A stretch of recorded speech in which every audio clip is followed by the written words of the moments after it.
আসসালামু আলাইকুম প্রিয় বন্ধুরা, আপনারা নিশ্চয়ই ভালো আছেন। গত পরশু দিন পদ্মা সেতু চালু হয়েছে, অথচ কালকে দিনের ভিতরেই পদ্মা সেতুতে বাইক চালানো নিষেধ। পদ্মা সেতুর ভিতরে আপনার একজন বসে প্রস্রাব করতেছে, আর দুইজন পদ্মা সেতুর যে নাট বল্টু আছে তা খুলে ভাইরাল হওয়ার চেষ্টা করছে।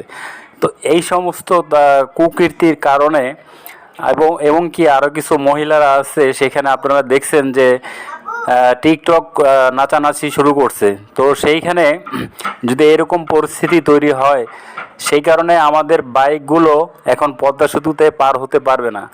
আমার খুব আশা ছিল, ইচ্ছে ছিল আমি পদ্মা সেতু পার হয়ে আমি শরীয়তপুর যাব, কিন্তু সেই আশা এখন ব্যর্থ।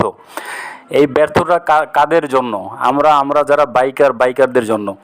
আজকে পদ্মা সেতুতে বাইক চালানো নিষেধ হয়েছে, বন্ধ করে দেওয়া হয়েছে। এখন পরবর্তীতে একটা ভাবার বিষয়, চিন্তার বিষয় যে ঢাকা শহরে যে পরিমাণ বাইকগুলো কবে বন্ধ করে দেয়, এটা হচ্ছে ভাবার বিষয়। তো আজকের ভিডিওতে আপনারা দেখতে পাচ্ছেন, আপনাদেরকে দেখাচ্ছি যে কি পরিমাণ বাইক বেড়ে গেছে। কিন্তু বাইক বেড়ে গেলে কি হবে, যাত্রীও কিন্তু অনেক বেড়ে গেছে। আজকে আমি আল্লাহর রহমতে আমি সকাল 8টা বাজে বের হয়েছি, আমি সন্ধ্যা 7টা বাজে বাসায় চলে আসছি। আমি এই সময়ের ভিতরে 2400 টাকা ইনকাম করেছি। এটা আল্লাহর কাছে হাজার হাজার লাখ লাখ শুকরিয়া।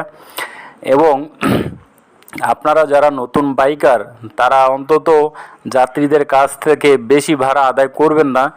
আপনারা ন্যায্য যে ভাড়া, সেই ন্যায্য ভাড়াটা নেবেন। এবং কি দেখা গেল যেখানে 100 টাকার ভাড়া, সেখানে আপনারা 50 টাকা কখনো যাবেন না। আবার যেখানে 100 টাকার ভাড়া, সেখানে আপনারা 200 টাকা কখনো চাবেন না। হয়তো 100 টাকার ভাড়ায় হয়তো 110 টাকা বা 120 টাকা এর ভিতরেই থাকবেন। এতে দেখা যায় যাত্রী বাইকের প্রতি অনীহা প্রকাশ করবে।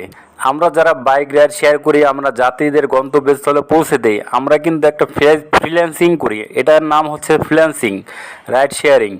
তো এমন ফ্রিল্যান্সিং আমরা করব না যাতে যাত্রীদের হয়রানি হয়।